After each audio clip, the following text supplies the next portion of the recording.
Karl-Heinz Oswald, an artist from Mainz in front of his latest work.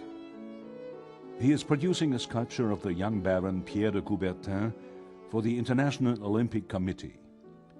The historian and pedagogue who made sport known all over the world as an intense joy of effort, and who is nevertheless known as the most famous unknown person.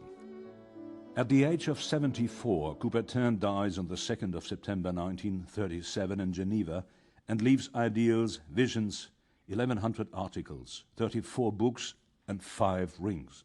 If it was possible, his successor, the present IOC president, would like to tell him, I would say thank you.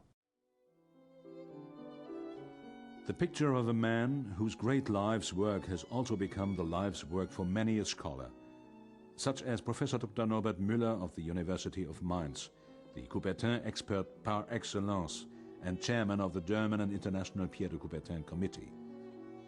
All over the world there are 40 national associations, www.coubertin.ch. But how present is the Baron today? We need Coubertin to preserve his heritage. That means the heritage of the IOC. His philosophy is very important when we try to carry out new reforms, because many of the more recent developments of Olympia are not in line with the original idea anymore. Let's just think of the exaggerated commercialization, for example. There are people who say if Coubertin heard this, he would turn in his grave. Or others who think that we have to go back to the origins of Olympia, that we need Coubertin's educational approaches. In our times, however, this is not realistic anymore, but Coubertin is still present as a kind of godfather, and sometimes we can say that we have to remember our origins. Because if the IOC appears to be no more than the administrator and organizer of a multidiscipline world championship, that means an organization without any educational or ethical basis, then there is no reason why other organizations couldn't do this job at least as well as we do. But soon he sees a dormant potential in the Anglo-Saxon education system that he considers even greater than anything that the French education system used to know.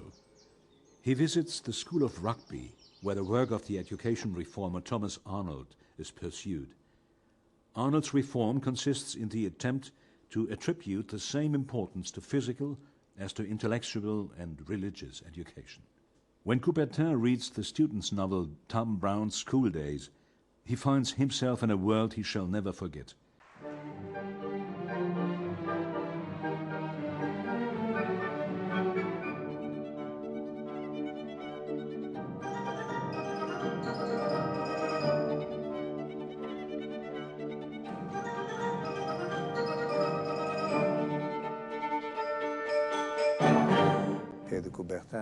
I think that Pierre de Coubertin sometimes was too idealistic.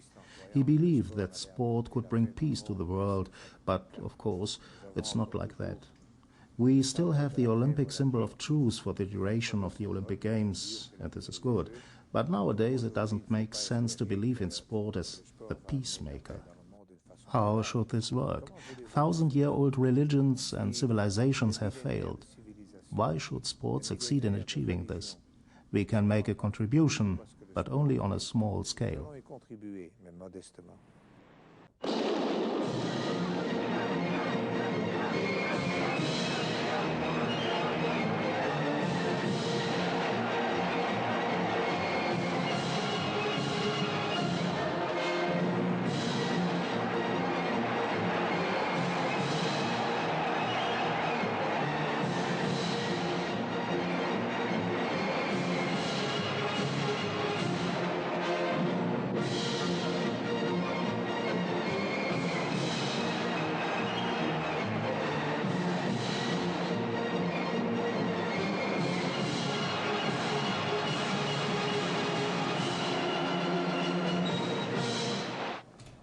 In the same year, Coubertin is nominated for the Nobel Peace Prize. In the end, he does not receive it, but all the same, his nomination has political consequences. For example, in Sydney in 2000, when North and South Korea march in together at the opening ceremony.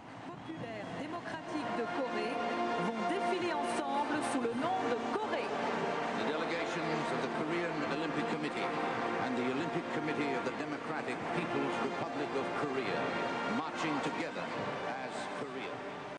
pense que le mérite le plus grand de Pierre de Coubertin. I think Coubertin's most important achievement was to convince the world that sport can be a way of education. This was what his idea was about, and not the Olympic Games, which were just the means, the vehicle to mediate his and our conviction that sport is an important social Que le element. sport est un élément social très important. Do not be afraid of becoming long-sighted. Look towards the far horizons of nature and history. From these heights, man draws his strength and motive power. Such are my wishes for all, for the coming generations, for the cities of light, and for those which are still in darkness. Keep firm in the saddle, boys. Strike boldly through the mist, and have no fear. The future is with you.